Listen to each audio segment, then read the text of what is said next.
Ouais, tout le monde revient en fait. Je l'ai laissé tout se passer.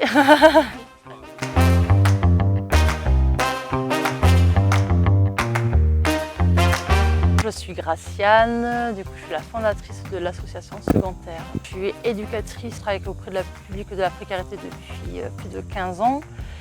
Et je me suis formée en maraîchage et en plantes médicinales il y a bientôt 6 ans. Et l'idée c'était d'allier ma passion et ma vocation de base. C'est d'emmener un groupe de 7 personnes issues de la ville, principalement de Toulouse, et les emmener passer une semaine en Ariège où on fait des chantiers, des ateliers collectifs, notamment autour de la paysannerie, de l'artisanat, de la découverte aussi de la culture alternative. Je voyais qu'il manquait des structures un peu alternatives à l'accompagnement des personnes en précarité. Il y avait vraiment une grande envie d'amener un changement. Pour beaucoup de gens, c'était quand même un projet assez utopique parce que je pars sur un système autofinancé et ça a été vraiment une grande réussite, le fait déjà que des structures sociales me suivent dans le lancement de l'association. Et ça, c'est une des plus grandes réussites, c'est que voilà, on se fait connaître sans qu'on en parle.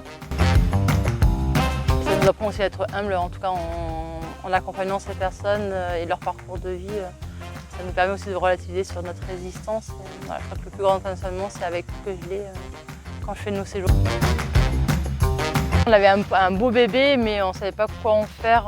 Il nous manquait vraiment de la matière, on va dire, aussi un peu théorique. Tout ce qui est la construction sur le modèle économique, qui nous a permis aussi de choisir un peu mieux notre statut. Donc ça nous a vraiment permis d'avoir en tout cas toutes les billes pour lancer la machine. Et aussi, je pense que c'est aussi une des premières personnes qui nous ont fait croire que notre projet pouvait exister. Quand on a fait la restitution aussi finale, on a pu tous pitcher et en tout cas reparler de nos projets et de voir l'évolution de où on est parti au début et où on en était la plupart après la formation. Là, on fait des projets d'immersion rurale, on fait des séjours de 2 jours avec de l'art-thérapie et là on s'axe maintenant sur un projet qu'on aimerait monter avec parents et enfants sur la recréation du lien social à travers un tiers-lieu à la campagne. C'est de croire à son projet, d'y rêver et de le réaliser.